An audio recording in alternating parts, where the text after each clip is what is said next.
Gig workers. They often get called things like lazy, unintelligent, entitled, and skillless, just to name a few. In this docu-series, we talk to the people who are a part of a new and kind of confusing to some way of making a living in today's society. We will get to know what career field they were previously in and what drove them into entering the gig economy. You will get an inside look into the real people and not just a name and a picture on a phone screen.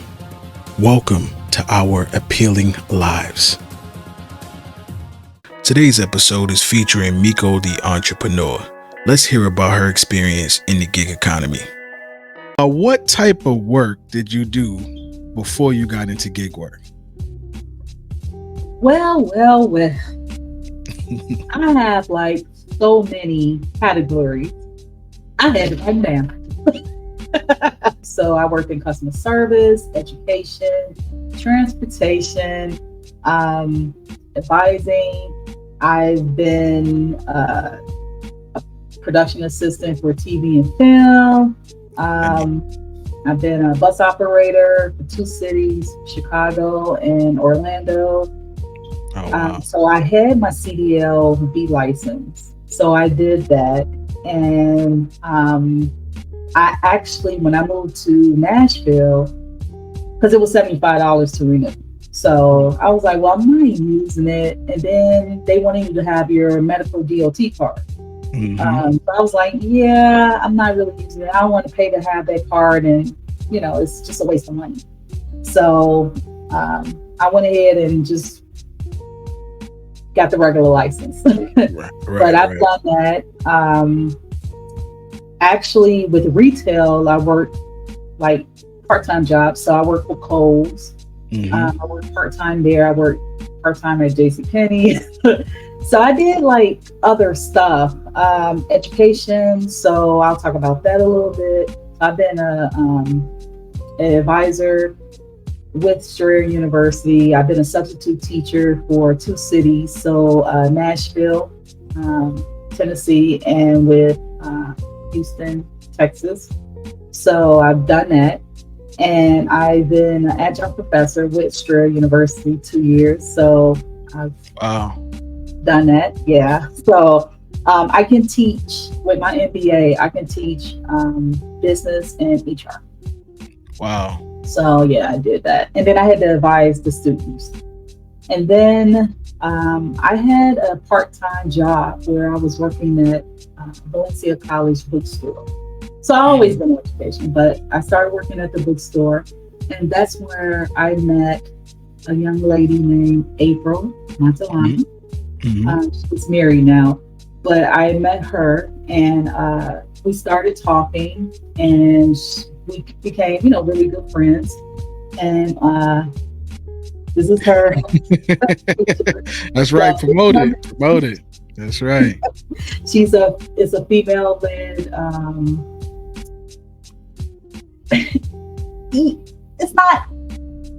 it's alternative metal. Right. Okay. So,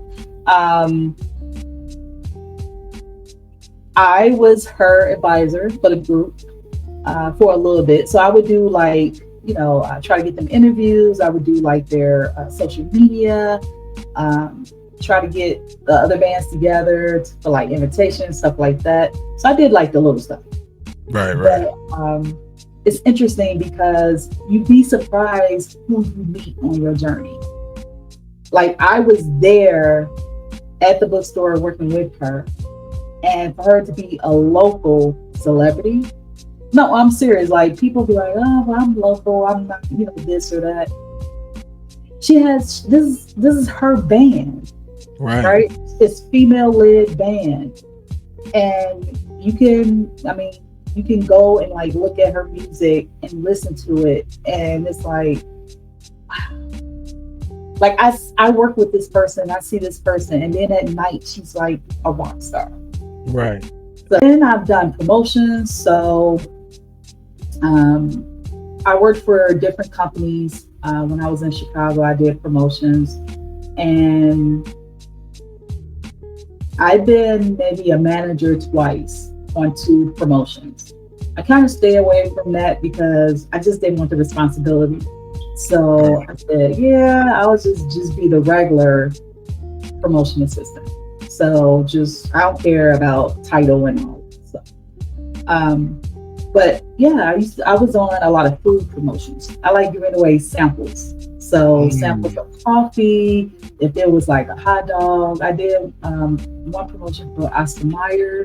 So Oh we wow. gave out, yeah, when they I forgot the name of it, but it was like a sandwich kit, and it was like the hoagie or the taco, and they had like a fruit and not Lunchables, but it was something else. And yeah, we went out, gave them all out to people, and oh no, it's just something about me giving away stuff. So I Yeah. know in the future I'm gonna have a foundation, some Right. type of foundation, because I'm a giver. That's beautiful. Yeah.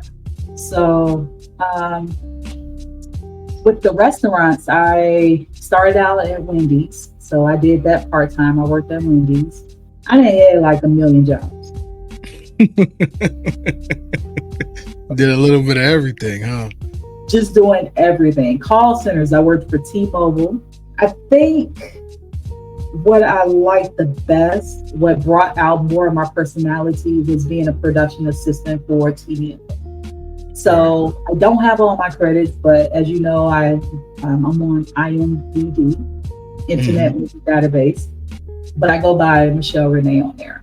I've done Top Chef, Oh season wow. 4, College Hill Interns, which is season 1.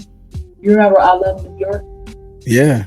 Yeah. So I was always part of casting. So I would be more of a casting PA.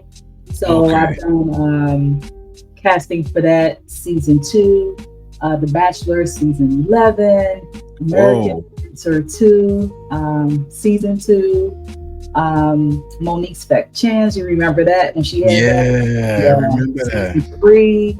And then I did season 1 of American Inventor, and then Tyra, America's Next Top Model, What? and 9. Yeah, Oprah's Big Gift. So I did that Wow. season 1, and then So You Think You Can Dance season 3. I had to do the crowd patrol for Fred Claus. Oh So wow. yeah, so I've done that. Probably the 3 best gig related work, because this is still considered gig work. Yeah. TV, film. People don't Hmm. talk about it, but They it's don't. going to get. Hmm. I would say TV, film, production, education. Okay, 4 promotions and transportation. I always had jobs. I always had income, Hmm. regardless if it was doing the promotions and it was bringing me $10, or whether it was bringing me $20 an hour. I always had some type of income. So that's one thing I can say. I mean, before, because when people think of gig economy, they only think of DoorDash, Uber Eats, Grubhub, Yes, true. Yes. uh, grocery delivery, Instacart, this or that. No, you have like other stuff that we don't talk about at all. And Hmm. I've done that like before stepping into that, Right. delivery driving. Having this opportunity to be the advisor of Auditory Armory, make sure you go check it out. Um, it's just awesome because you, like I said, on your journey, you'd be surprised who you meet. That's why I network. If anything, I should be the number one networker because I'm always meeting people. I love talking to people, especially when we're like minded. Oh, so you did that. You did a little bit of everything. I like it. I love it. What led you to get into the gig economy?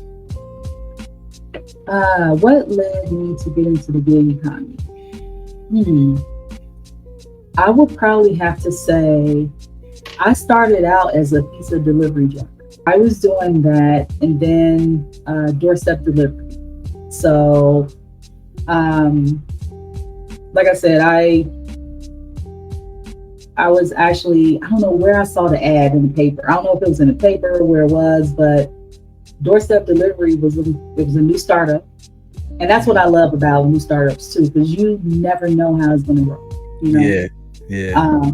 I consider myself as a startup, but that's for Hmm. another video. But yeah, it was a startup company. They started out of their garage, doorstep delivery, two owners, and I was the first driver that they hired. And I never knew about like food delivery until that. I think what led into it was, like I said, I was working at a pizza place and I was a pizza driver there. And it wasn't paying, it was like what, minimum wage or whatever. And I would get the tips.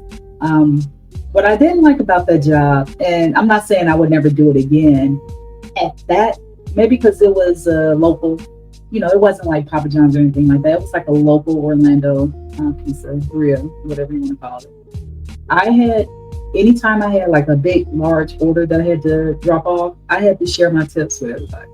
I didn't like that. Oh If it was a no. cash tip, yeah, I had to share. Oh I was man. like, yeah, you cooked it, but I had to go like drop it off. Dang. Yeah, I ain't like that. Not to tip. But I think that's what led me into like doing that part of gig economy. Now, like I said, I've done other stuff within the gig economy, like production, promotions. What led me into that is wanting part-time money. Because I will always have a full-time job, but then the part-time money, because it's like, okay, I need extra money to do this. I got to pay this off. I got to do this. I got to do that. If you ever done promotions, whether it's guerrilla marketing or passing out samples, once you get your first taste of doing some type of marketing promotions where you're passing out something and you're talking to people and they grab it from you, it's like, okay, they took it. Yeah. Let's got another one. And I kid you not, I'm like, and then they just put me in the front because I don't know, like I guess they saw this light. I had this light about me, and it was just genuine, you know, Right. and it matched my personality. So I used to be on top of it. The only thing I didn't like about when you do promotions, you have to have other income as a backup Oh because yeah. with promotions, yeah, you get paid at either every 30 days, 45 days, or 60 days. Oh, okay. Okay. Then when I was doing it, they will mail the checks. They mailed the checks. So it wasn't a direct deposit. Now they're doing direct deposit. Right. But then, I don't want to tell my age, but then they were mailing the checks. So I had to wait.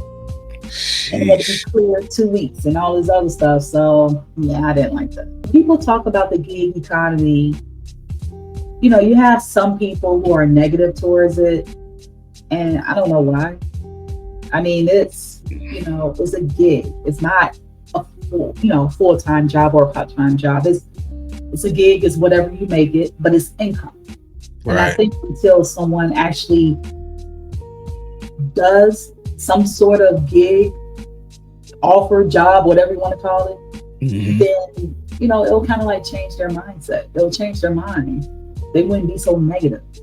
Absolutely. I agree. And I think that's that way with a lot of careers or jobs, if you want to say. Because even in the fast food industry, I remember there was a point in time where people they hated on that. Like, oh, you just work at McDonald's.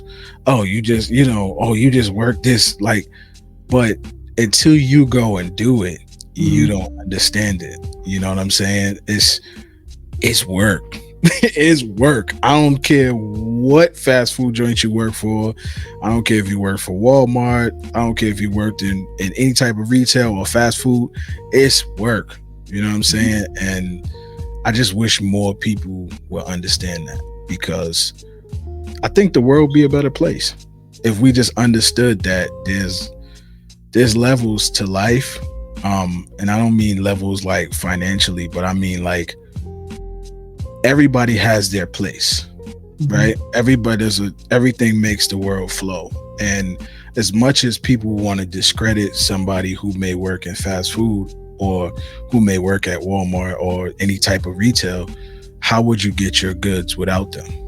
Right. What would your life be like without them? You see what I'm saying? Mm-hmm. Um, and I think it's the same thing that goes for the gig economy space. I've delivered to so many people who are disabled. It's ridiculous. Like people who Right. just had surgery.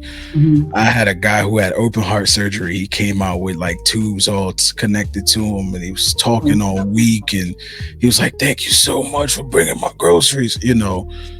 And it just warmed my heart to know that I was so vital to him. He said it was his first time ever using Instacart, and the man Mm-hmm. like cried because he was like, "I was so hungry and I didn't know how I was going to eat. I don't got no family," you know. So Right.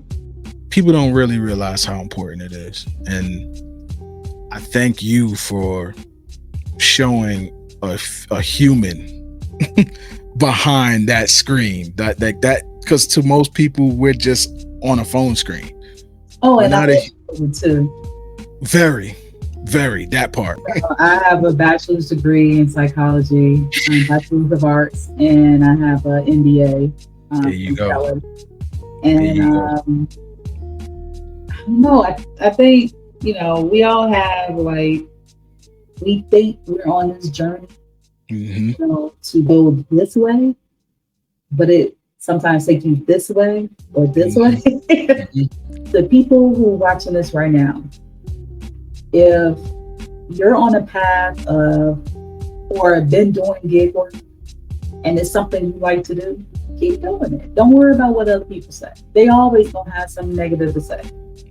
If you're in college now, or you're in a technical school, or you're in some type of program where you're learning another trade, and you're doing DoorDash or Uber Eats or whatever, grocery delivery on the side, so be it. It's income.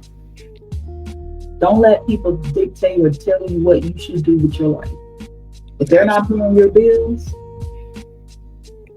and sometimes even if they are paying your bills, you gotta say, hey, this is only temporary. And if it is permanent for you and you want to be a, lifetime driver, hey, Do it. it's nothing wrong with it. There's Nothing nothing wrong wrong with with it. If it. that's what you want to do, hey, and it makes you happy and it's making you money, go ahead and do it. Right. It's an honest day's work. The funny part is you got people who out here doing all kind of crazy illegal activities Right. who want to judge. You know what I'm saying? Come over here and catch just lick with me real quick. Scam. No, man. Come on now. Come on now. Go Line ahead and up do my your side stuff. of the tracks too. I mean, That's the whole listen, video. listen. Everybody have a life, man. We all made some bad decisions at one point in time. You know how it goes, But we here. We switched it up. We Right. found a new hustle. Yep. You know what I'm saying? We found a new hustle. And it's good to spread that because, like I said, people don't look at us as skillful people.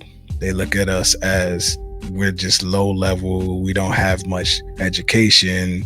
We don't know how to do anything. So it's great to have somebody on here that knows an array of different things, that just did so many different things. I think that's amazing, and it definitely sheds a very positive light on us.